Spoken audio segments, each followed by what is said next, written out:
Hello guys, myself Gaurav Sharma and we are continuing the topic bank reconciliation statement. In previous lesson we have discussed about introduction of BRS, meaning of BRS. Then after we have discussed why we prepare BRS.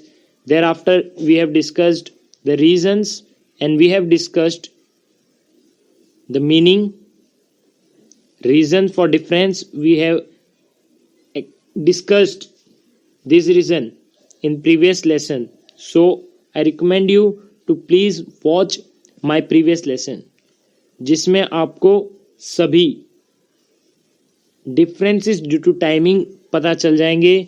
I have explained in detail. So आप पिछले lesson में जाके ये वाला reasons detail में देख सकते हैं. इस लेसन में हम डिस्कस करेंगे about transactions recorded by bank, जिसके कारण क्या डिफरेंस आता है balance as per cash book and passbook में. और तीसरा है हमारा एरर्स. तो we will discuss about this 2 points in this lesson. हमने ये देख लिया था cheque issued but not presented for payment and second cheque deposited into bank but not yet cleared. ये दोनों रीजंस आए थे ड्यू टू टाइमिंग. ये डिफरेंस किसके कारण आता है? टाइमिंग के. Now we will discuss about transactions recorded by bank. Bank के द्वारा ट्रांजैक्शंस रिकॉर्ड कर लिए. उसका मतलब क्या? बैंक ने वो ट्रांजैक्शंस रिकॉर्ड कर लिए लेकिन सेम ट्रांजैक्शंस कैश बुक में यानी बिजनेसमैन ने अभी तक रिकॉर्ड नहीं किए. So first, interest credited by bank but not recorded in cash book. Interest credit हो चुका.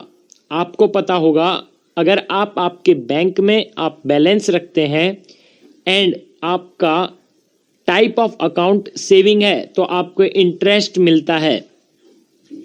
आपके डिपॉजिट पे आपको इंटरेस्ट मिलता है. सेम वे अगर बिजनेस के बैंक में बैलेंस होगा कुछ तो उसे भी इंटरेस्ट मिलेगा और वो बैंक क्रेडिट कर देती है. बैंक क्रेडिट कर देती है bye the bank but not recorded in cash book. मतलब आपने देखा होगा जब भी आपके अकाउंट में इंटरेस्ट क्रेडिट होता है तो आपके सिर्फ एसएमएस आता है या फिर आजकल ऑनलाइन मेल आ जाता है that interest is credited in your bank with amount of rupees dash, और आप उसे कैश बुक में रिकॉर्ड करना भूल गए.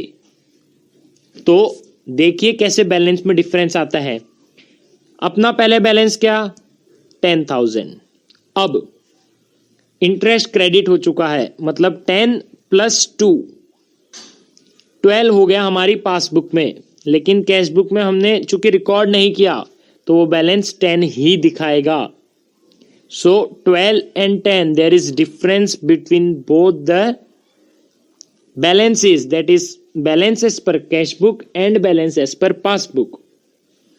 तो ये रीजन भी हम असरटेन करेंगे हमारे बैंक रिकंसिलिएशन स्टेटमेंट में और इसे ट्रीटमेंट देंगे. That is we will add all deduct from given information.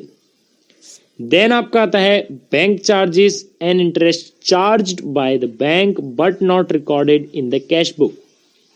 जैसे इंटरेस्ट हमारी अकाउंट में क्रेडिट होता है ठीक उसी तरीके से बैंक चार्जेस भी हमारी अकाउंट में से डायरेक्टली डिडक्ट हो जाता है, लेस हो जाता है, डेबिट हो जाता है.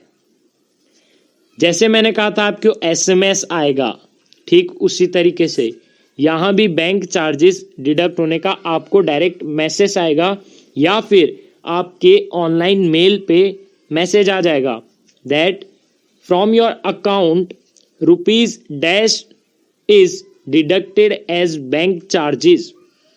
ये बैंक चार्जेस अपने एसएमएस के हो सकते हैं, अपने पासबुक अपडेट कराते हैं उसके हो सकते हैं, चेक या पासबुक का अमाउंट या कॉस्ट हो सकता है, या डिफरेंट सर्विसेज हमें देते हैं जैसे नेट बैंकिंग है. ऐसे कई चार्जेस हो सकते हैं जो बैंक डिडक्ट करे हमारे अकाउंट से, या फिर इंटरेस्ट चार्ज करें. मतलब हमने कोई उधारी ले रखी हो, we have taken any loan from bank और उसका इंटरेस्ट चार्ज करे and that is directly debited in our bank account. लेकिन हमने अभी तक कैश बुक में रिकॉर्ड नहीं किया। तो हम देखते हैं कैसे ये इफेक्ट करेगा अपने बैलेंस को। आइए, मान लीजिए आपके बैलेंस था पहले बैंक बुक का, कैश बुक का और पासबुक का, कितना 20,000 बोथ 2020, ठीक है। अब तक वो रिकनसाइल्ड है, दोनों इक्वल है 2020। अब क्या हुआ, बैंक चार्जेस डिडक्टेड और इंटरेस्ट कोई भी मान लीजिए वो आपके डिडक्ट हो गया, मतलब 20 में से आपका 4 बैंक चार्जेस डिडक्ट हो गया, तो 20 minus 4 16, this is your balance as per passbook. लेकिन कैश बुक में आपने रिकॉर्ड नहीं किया, जिस कारण से आपका बैलेंस दिख रहा है 20। तो आप बोलोगे मेरे बैंक अकाउंट में तो 20 रुपए है, लेकिन बैंक बोलेगा नहीं, आपके अकाउंट में सिर्फ 16 रुपए है। So there is difference between balance as per cash book and passbook. तो this is the reason that is transaction record by the bank, जिस कारण से डिफरेंस आएगा बैलेंसेस में। So we will ascertain this reason in BRS, और हम treatment देंगे उसे, या तो प्लस करेंगे या माइनस करेंगे। Third is interest and dividend collected by the bank, मतलब इंटरेस्ट या तो डिविडेंड बैंक ने कलेक्ट कर लिया on behalf of account holder, हमारे बिहाफ पे बैंक ने इंटरेस्ट या डिविडेंड कलेक्ट कर लिया। ये तो सेम केस हो जाता है इस जैसा, फर्स्ट वाले जैसा, मतलब इंटरेस्ट क्रेडिट कर दिया हो या फिर इंटरेस्ट या डिविडेंड बैंक ने कलेक्ट कर लिया हो या हमारे अकाउंट में अपडेट कर दिया हो, हमारे अकाउंट में क्रेडिट कर दिया हो, सेम। तो इस कारण से भी हमारे बैलेंस में डिफरेंस आ सकता है। तो इसका भी एग्जांपल ले लेते हैं। Our balance was 30,000 as per cash book and passbook, दोनों का इक्वल था 30।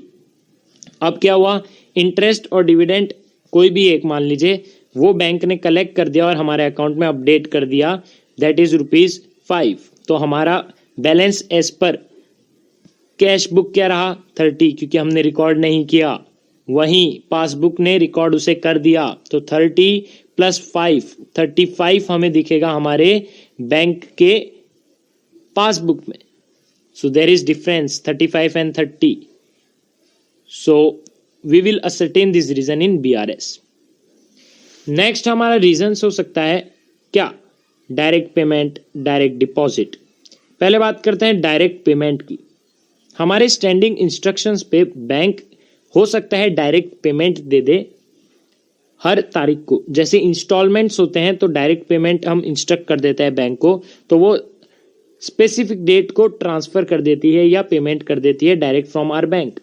तो उस रीजन से हम कई बार भूल जाते हैं रिकॉर्ड करना। तो बैंक के पासबुक में बैलेंस कम हो चुका है, लेकिन कैश बुक में हमने रिकॉर्ड नहीं किया है। तो आ गया ना डिफरेंस बैलेंस में। तो इसमें क्या होगा, direct payment by the bank, इसमें हमारी पासबुक का बैलेंस कम दिखेगा और कैश बुक का बैलेंस ज़्यादा दिखेगा, क्योंकि कैश बुक में हमने उसे डिडक्ट ही नहीं किया है। Then direct deposit into bank by customer, customer ने डायरेक्ट डिपॉजिट किया बैंक में आके। ये कैसे हो सकता है, हमारे कोई डेटर ने हमको बोला कि आपको मैं चेक दे देता हूं, हमने बोला नहीं, हमारी बंद है ऑफिस, हम बाहर गए हुए हैं, please kindly deposit directly in bank. उसने बैंक में डिपॉजिट करा दिया, अपना अकाउंट उससे क्रेडिट भी हो गया उतनी अमाउंट से, मतलब पासबुक में बैलेंस बढ़ गया होगा, लेकिन हमारी कैश बुक में हमने रिकॉर्ड नहीं किया। तो कैश बुक का बैलेंस उतना ही रहेगा, बट पासबुक का बैलेंस बढ़ जाएगा। तो there is difference between balance of cash book and passbook. Then dishonour of bill discounted with bank, ये बीआरएस में हम बिल्स में सीखा था। बिल्स डिस्काउंटेड विद बैंक, हमारे पास अगर कोई बिल्स रिसीवेबल है जिससे हमें पैसे लेने हैं, हम बैंक के पास जाते हैं और वो बिल डिस्काउंट करवाते हैं, मतलब कुछ पैसा एज ए डिस्काउंट बैंक काट लेती है और वो बिल हमें रख लेती है और उसके बदले पैसे दे देती है। अब पैसे अपने पास आ गए, बैंक के पास क्या गया, bill.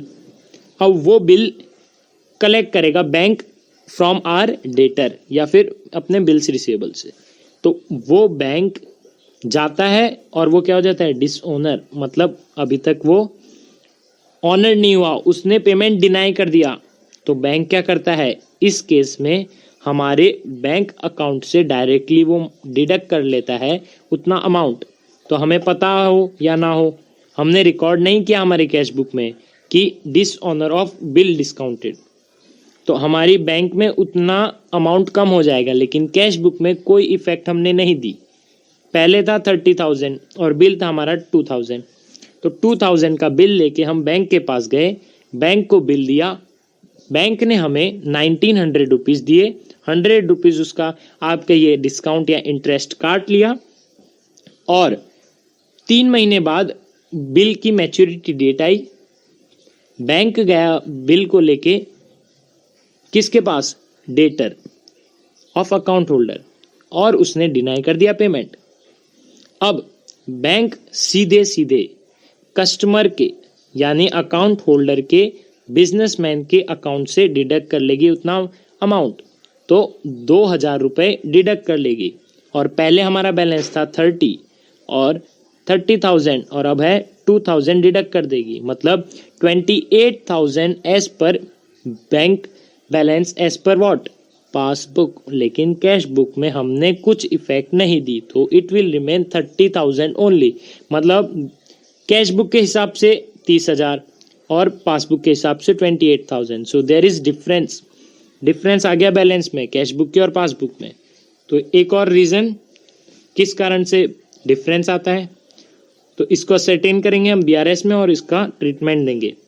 Then bills collected by bank on behalf of customer. कई बार हम जैसे बिल डिस्काउंट करते हैं तो उसमें इंटरेस्ट काट लेती है, कई बार हम बिल्स को कलेक्ट करने के लिए बैंक को दे देते हैं एज ए बैंक, वो हमें, हमारी बैंक हमको एक सर्विस देती है, हमसे बिल्स ले लेती है, और ऑन मैच्योरिटी डेट वो जाके अपने बिल्स रिसीवेबल को मैच्योर करवाती है, मतलब पेमेंट लेती है किससे, debtor of bank account holder, और उससे पेमेंट लेके अपने कस्टमर के अकाउंट में डिपॉजिट कर देती है। हाँ, थोड़े बहुत एजेंट चार्ज लेता है वो बैंक, लेकिन वो इसमें हम नहीं देख रहे हैं, हम देख रहे हैं bills collected by bank. Bank ने बिल कलेक्ट कर लिया कस्टमर के बिहाफ पे, तो उसे पेमेंट मिल गई, तो उसने अपडेट कर दिया होगा बैंक के अकाउंट में एज पर पासबुक, तो पासबुक का बैलेंस ज़्यादा होगा और कैश बुक में हमने कोई इफेक्ट नहीं दी, सो पासबुक का बैलेंस ज़्यादा होगा और कैश बुक का कम होगा, तो डिफरेंस आ जाएगा वापस इन दोनों के बैलेंसेस में। नेक्स्ट है एरर एंड ओमिशन। एरर मतलब गलती और ओमिशन मतलब लिखना ही नहीं, ओमिट कर देना, उसे रिकॉर्ड ही नहीं करना।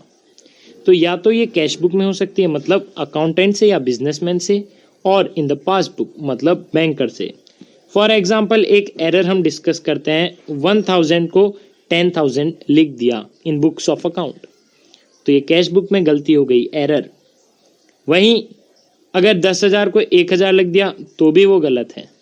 ये बैंक में टेक्निकल फॉल्ट के वजह से भी हो सकता है, या फिर हमारे कैश बुक में अकाउंटेंट ने गलती की हो इन रिकॉर्डिंग, तो उस कारण से भी डिफरेंस आ सकता है। मान लीजिए हमारा पहले बैलेंस था 10,000 और हमें रिसीव हुआ कितना, 1,000, बैंक ने उसे 1,000 लिखा, लेकिन हमारे अकाउंटेंट ने गलती से उसे 10,000 लिख दिया, तो पहले बैलेंस 10 था, अब उसने 10 लिखा है तो 20 होना चाहिए कैश बुक के हिसाब से, लेकिन पासबुक में वो कितना दिखा रहा है, 10 + 1 11 दिखा रहा है, so there is difference 11 and 20। This is one another reason that create between what, balance of cash book and passbook. ये हम अगले लेसन में डिस्कस करेंगे कि ओपनिंग बैलेंस स्टार्टिंग पॉइंट क्या हो तो अच्छा रहेगा, फेवरेबल अनफेवरेबल क्या है, we will discuss in further lesson. So guys, thank you.